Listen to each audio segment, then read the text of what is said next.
देखिए, हम लोग कक्षा 10 की गणित पढ़ रहे हैं। प्रश्नावली 3.3 चल रहा है हमारा।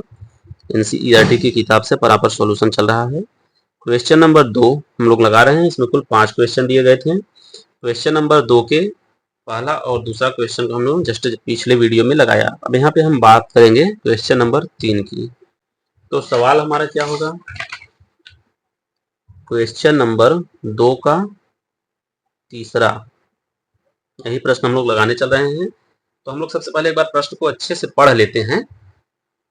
देखिए, निम्न समस्याओं में रैखिक समीकरणों के युग्म बनाइए। जो भी समस्याएं दी गई हैं सवाल के अंदर, उनसे क्या कहा गया है? रैखिक समीकरणों का युग्म बनाना है।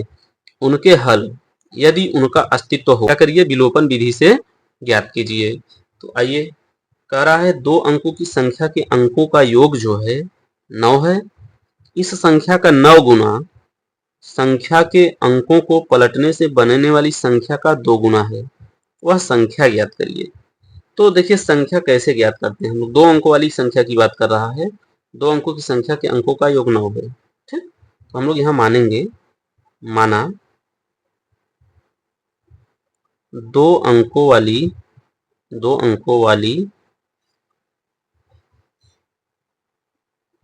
संख्या के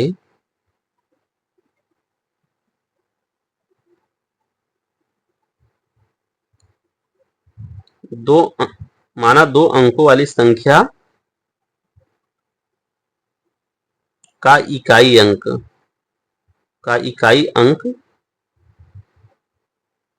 x है। ठीक, 2 अंक वाली कोई संख्या है, उसका इकाई अंक x है, और फिर दहाई अंक क्या है? y है। दहाई अंक y है। तब संख्या क्या होगी? तब संख्या को इस तरह से, जब दोनों अचर के रूप में दिया गया हो, तो संख्या को हम इस तरीके से लिखते हैं। इकाई की जगह पे x रहेगा, प्लस दहाई हमारा 10y रहेगा। तब संख्या हमारी यह हो जाएगी 10y प्लस x। ठीक, क्योंकि दहाई को हमने y माना है और हमेशा दहाई के साथ 10 रहेगा। इस तरीके से यह संख्या है, यह जो है हमारी संख्या है। अब कंडीशन यहां से आ जाता है। पहला शर्त, 2 अंकों वाली संख्या के अंकों का योग 9 है। पहली शर्त कह रहा है, शर्त नंबर फर्स्ट, 2 अंक वाली संख्या के अंकों का योग 9 है। अंक क्या है? x और y। तो x प्लस वाई बराबर 9। यह समीकरण 1 हो गया पहले शर्त से। अंक हमने x माना था और y को माना था, तो संख्या हमारी कुछ इस तरह से होगी। फिर कह रहा है 2 अंकों की संख्या के अंकों का योग x प्लस वाई बराबर 9। फिर दूसरी शर्त, इस संख्या का 9 गुना संख्या के अंकों को पलटने से बनने वाली संख्या का 2 गुना है। ठीक, अब देखिए, इस संख्या का 9 गुना, दूसरी शर्त नंबर 2 कह रहा है इस संख्या का 9 गुना, संख्या क्या है हमारी? 10y plus x। संख्या का 9 गुना बराबर है किसके? संख्या के अंकों को पलटने वाली संख्या से बड़ी संख्या का 2 गुनी है। अब इस संख्या का 9 गुना, और अगर हम संख्या के अंकों को पलट देते हैं, कहने का मतलब जब पलटेंगे तो हमारे संख्या के अंकों को पलटेंगे तो 10x, यानी कि दहाई की जगह पे x आ गया, इकाई की जगह पर y। पलटेंगे तो यही बनेगी ना। इस संख्या के अंकों को अगर हमने पलटा, इस संख्या के अंकों को अगर हम पलट देंगे तो इस तरह से संख्या बनेगी। x हमारा दहाई की तरफ चला आएगा और y हमारा इकाई की जगह पे चला जाएगा। तो फिर कह रहा है कि इस संख्या का 9 गुना, यानी कि ये संख्या जो बन रही है इसका 9 गुना बराबर है किसके? संख्या के अंकों को पलटने से बनी संख्या का 2 गुना है। ठीक, तो संख्या के अंकों को जो हमने पलटा, तो जो संख्या बनी वह क्या है? इस पलटने के बाद वाली संख्या का 2 गुना, और इस संख्या का, जो इस संख्या बन रही थी, इसका 9 गुना। दोनों क्या है? आपस में बराबर हैं। ठीक, इस संख्या का 9 गुना संख्या के अंकों को पलटने से बनी संख्या का 2 गुना है। तो हमारा इस तरीके से इक्वेशन बन गया। तो अब इसको हम सॉल्व कर लेते हैं। 9 दहम्मा 90y प्लस 9x बराबर 2 दहम्मा 20x प्लस 2y। अब हम क्या करेंगे, 90y और इस y को इस तरफ लेके आएंगे। जब 90y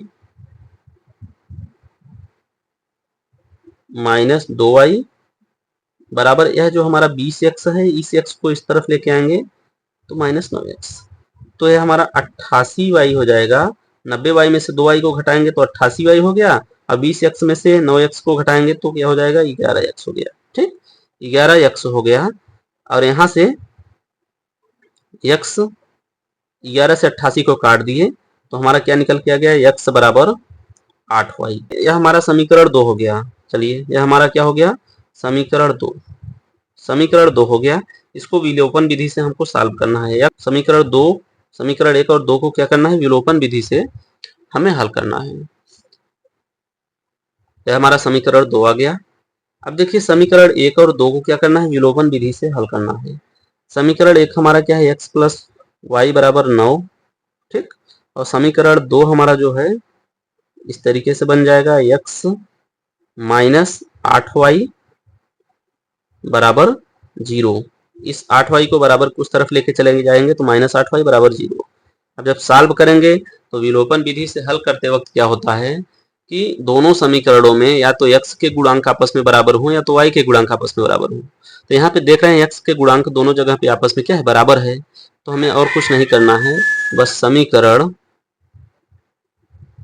1 माइनस समीकरण 2, समीकरण 1 में से 2 को घटा देंगे। समीकरण 1 हमारा क्या है, x प्लस वाई बराबर 9 है, और समीकरण 2 हमारा क्या है, x माइनस 8y बराबर 0 है। तो जब समीकरण 2 को हम घटाने जा रहे हैं तो इसके सारे पदों के साथ हम माइनस लगा देंगे। ठीक, तो प्लस माइनस से यह कट गया, प्लस वाई है, नीचे हमारा माइनस 8y था, लेकिन जैसे ही हमने माइनस लगाया प्लस 8y हो गया।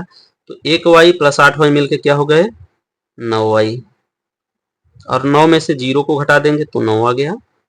तो y बराबर क्या हो गया, 9 से 9 को काट देंगे तो 1 निकल के आ गया। y का मान यहाँ पे क्या निकल के आ गया, 1। अब y के इस मान को किसी भी समीकरण में हम रख देंगे, समीकरण 1 में, 2 में, कहीं भी रखेंगे तो x का मान निकल के आ जाएगा। तो आइए हम लोग y बराबर 1 समीकरण 1 में रखने पर, तो समीकरण 1 हमारा क्या है, x प्लस वाई बराबर 9 है, तो y बराबर 1 रख देंगे तो x प्लस 1 बराबर 9। तो x बराबर हमारा क्या हो जाएगा, 9, 1 को माइनस करके उस तरफ ले जाएंगे माइनस 1 हो जाएगा, तो x बराबर 8। तो इस तरीके से y बराबर 1 और x बराबर 8 निकल कर आ गया। तो संख्या हमारी क्या हो जाएगी, संख्या हमारी जो हो जाएगी x बराबर 1 और y बराबर 8। तो संख्या को हम यहाँ पे लिख दे रहे हैं, संख्या हमारी x बराबर क्या है, 8 है, सॉरी x बराबर 8 है, और y बराबर क्या है, 10y, और y की जगह पे 1 आया है, तो हमारा 10 प्लस 8, तो संख्या क्या हो जाएगी हमारे पास, 18। हमारी जो मूल संख्या है, मूल संख्या हमारी 18 हो जाएगी। ठीक, क्योंकि देखिए x हमारा 8 निकल के आया, y हमारा 1 आया, तो इस x और y के वैल्यू को कहाँ पे रखेंगे, जो संख्या हमने क्रिएट किया था बीजगणितीय फॉर्मेट में, वहां पे रखेंगे ना। वहां पे जब हम x और y की वैल्यू को रखा तो x की जगह पे 8 को रखा, y की जगह पे हमने क्या रखा, 1 को रखा, तो यह 10 एक नम 10 हो गया, प्लस 8, 10 8 18, संख्या हमारी 18 हो गई। ठीक, उम्मीद करते हैं सवाल अच्छे से आप लोगों को समझ में आया होगा। वीडियो को ज्यादा से ज्यादा लाइक करें, शेयर करें, चैनल को सब्सक्राइब करें। मिलते हैं नेक्स्ट वीडियो में। Take care, bye.